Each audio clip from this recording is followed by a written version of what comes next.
ప్రభువును రక్షకుడు అయిన యేసుక్రీస్తు వారి అతిశ్రేష్టమైన దివ్యనామమున మీ అందరికీ ఉదయకాలము సర్వశుభములు సర్వదీవెనలు దేవదేవుడు అనుగ్రహించునుగాక. ఆమెన్. దేవుని బిడ్డలారా, ఈరోజు 23వ తారీఖు డిసెంబర్ నెల 2024వ సంవత్సరము. ఈరోజు దేవుని వాగ్దానము యోహాను సువార్త 14వ అధ్యాయము 14వ వచనము. నా నామమున మీరు నన్నేమి అడిగినను నేను చేతును. దేవుడు తన పరిశుద్ధ లేఖన భాగము మీ వినికిడిలోనూ మీ జీవితములోనూ ఈ వాగ్దానము నెరవేర్చునుగాక. దేవుని బిడ్డలారా, ప్రభువునందు సహోదరి సహోదరులారా, దేవుని వాగ్దానాన్ని మీకు మరొక మారు ఈ ఉదయకాలం జ్ఞాపకం చేస్తూ ఉన్నాను. దేవుడు మీకు ఇచ్చిన వాగ్దానాన్ని మరలా మీకు తెలియపరుస్తున్నాను. ఇప్పటి వరకు దేవుని వాక్యము వినని వారితో దేవుని సంగతులను తెలియజేస్తున్నాను. యేసయ్య నామమున మీరు ఏమి అడిగినను ఆయన చేస్తానని చెప్పి ఉన్నాడు. మీ హృదయములను కలవరపడనీయకుడి, దేవుని యందు విశ్వాసం ఉంచండి. మీ పరిస్థితులను బట్టి మీరు కలవరపడే వ్యక్తుల్లా బ్రతకవద్దు. ఆయన చెబుతున్నటువంటి మాట, నేనే మార్గము, నేనే సత్యము, నేనే జీవము. దేవుని బిడ్డ, మార్గము కనబడటలేదా? మార్గాలన్నీ మూసుకుపోయాయా? నువ్వు చేస్తున్నటువంటి ఉద్యోగ ప్రయత్నాల్లో ఏ మార్గము కానరాకుండా ఉందా? యేసయ్య అంటున్నాడు, మార్గములో నిలవబడి చూడుడి, పురాతనమైన మార్గమేదో తెలుసుకుని అంటున్నాడు. ఆయన మార్గములోనికి, ఆయనలోనికి వచ్చి చూడు, నీకు మార్గం కనబడుతుంది. వ్యాపారము ఆశీర్వాదకరముగా లేదా? నా యేసయ్య అంటున్నాడు, నాలో నిలబడి చూడు, నాలో నిలిచి ఉంటే మీరు ఏమి అడిగినను నేను చేస్తానని దేవుడు చెప్తున్నాడు.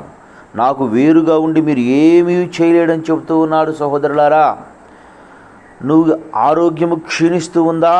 మార్గాలన్నీ మూసుకుపోయాయి, అవకాశం లేదని డాక్టర్లు తెలియజేస్తున్నారా? నా యేసయ్య అంటున్నాడు, నాలో నిలబడు, నాలో నిలబడి నీకు స్వస్థత కావాలని నాకు విజ్ఞాపన చేసిన నీకు స్వస్థత ఇస్తానని చెప్తున్నాడు. సాతాను సత్సంబంధమైన క్రియల చేత కృంగిపోయిన స్థితిలో ఉన్నావా? మార్గాలన్నీ క్లోజ్ అయిపోయిన స్థితిలో ఉన్నావా? ప్రాణాపాయ స్థితిలో ఉన్నావా? నా యేసయ్య అంటున్నాడు, నన్నేమడిగినను నీకు చేస్తాను, నా మార్గంలో నిలబడమని చెప్తున్నాడు. రెండోదిగా ఆయన చెబుతున్నటువంటి మాట, సత్యము నేనే, నా ద్వారా తప్ప మరెవ్వరూ సత్యాన్ని తెలుసుకోలేరు. నాలో పాపమున్నదని మీలో ఎవడు స్థాపించునని దేవుని వాక్యం తెలియజేస్తుంది. దేవుని బిడ్డలారా, సత్యవంతుడే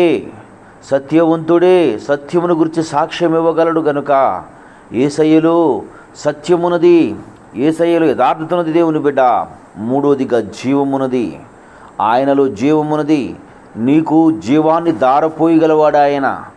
దేవుని బిడ్డ, నీ జీవితము, నీ బ్రతుకు, నువ్వు ఎదుర్కొన్నటువంటి ప్రతి పరిస్థితి నుండి ఆయన నిన్ను విడిపించగలగాలి అంటే ఆయన మార్గములో, ఆయనలో నిలబడు. యోహాను సువార్త 15వ అధ్యాయంలో అంటాడు, నాకు వేరుగా ఉండి మీరు ఏమీ చేయలేరు అంటారు. కనుక ఆయనలో నిలబడి, ఆయనతో ఉండి ఆశీర్వాదకరమైన వ్యక్తిగా నిలబడు స్థితి కృప దేవుడు మీకు అనుగ్రహించునుగాక. ఆమెన్. తండ్రి, నీకు వందనాలు, స్తోత్రములయ్యా.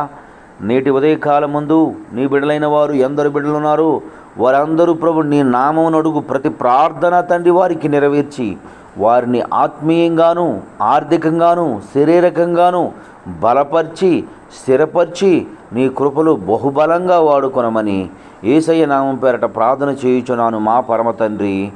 ఆమెన్. మన తండ్రి అయిన దేవుని ప్రేమయు, కుమారుడైన యేసుక్రీస్తు వారి కృపయు, పరిశుద్ధాత్మ తండ్రి అన్యోన్య సావాసం ఇప్పుడును ఎల్లప్పుడును ఆ సన్నిధితో సదాకాలం తోడయుండి అంబడించి నడిపించునుగాక. ఆమెన్. God bless you. దేవదేవుడు మిమ్ము దీవించి ఆశీర్వదించునుగాక. ఆమెన్.